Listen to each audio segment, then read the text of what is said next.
Good morning, All Souls Community Church. Today's Thursday, April the 30th. How are you feeling this morning? If you joined us yesterday in fasting, your break fast this morning probably tasted extra good, didn't it? Hence the term breakfast, right? The last couple weeks, what we've been doing is unpacking through the lens of the book of Joel, God's instructions for how we are not simply to survive, but thrive in the middle of a plague. And we're looking at three movements. That the first movement is the movement of lamenting, where God says to rail and release, to own and to really enter into the reality that something's broken and it shouldn't be, but to be able to release that and get into that boat called sadness, to allow God to deal with our hearts there and to use the tool of sadness to actually grow us and to experience closeness with Him like maybe never before.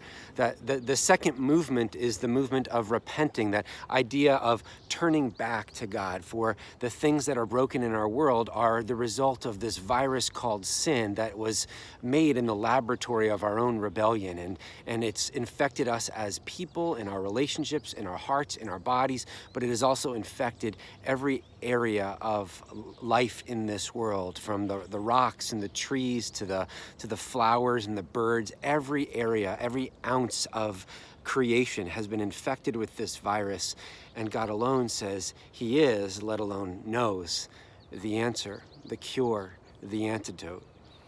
Yesterday, as we fasted, we leaned into this idea of repentance in terms of confessing together that we've been hungering for things that don't actually satisfy, for dreams that are too small, for identities that aren't large enough, for value, whether it's in our retirement accounts or elsewhere, that just is not as valuable as it needs to be, for we were made for more than this. To quote Jesus, we were made for life to the fullest. This morning, I want to lean into one area that I wonder if, like myself, you were convicted of yesterday. And that's this issue of love. In the New Testament, we're told that love is the one debt that will remain outstanding between us as we follow Jesus. The debt of love, we never actually satisfy it. We should be constantly giving one another this love, sacrificially giving. Why? Because as 1 John 3:16 tells us, this is how we even know what love is. Jesus Christ laid down His life for us, and we ought to lay down our lives for one another.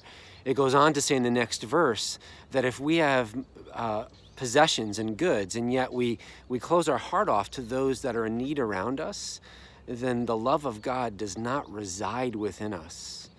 In the next chapter, chapter 4, 1 John chapter 4, he makes a similar point, not simply with the regard of, in regard to being greedy with our possessions and goods, but with regard to being greedy with our grace. He says, if we claim to know God and have His love within us, this God who is love, it will produce in us a love for one another, even those that we think don't deserve it. And so how can we love God and hate one another? Surely we're lying if we're saying that we love Him, but we hate those made in His image. Do you see the connection here? The connection is one of generosity, whether it's with our possessions and goods or with our forgiveness. God is the God of love, and He's called us to live in this world differently as those who know Him, who've received this love that we call grace, unmerited favor. We're to turn around and give it away to others, especially those who don't need it, or who, rather, don't deserve it, because that's the very definition of what love is, what grace is, unmerited favor to those who actually need it. And so, my friends, today, as we're leaning in further into this idea of repentance, of turning back to the God of life and love and to His ways, where is He challenging you to live as those who are a people of love, people who've been loved, and a people called to live out of that love, whether it's with our possessions and goods or with our forgiveness and grace? Did you ask Him that yesterday? Did anything come to mind? Will you ask Him that today? And will you respond? I hope you will, because it's that kind of love that literally has changed and is changing our world. And we get to be a part of it today. Have a great Thursday.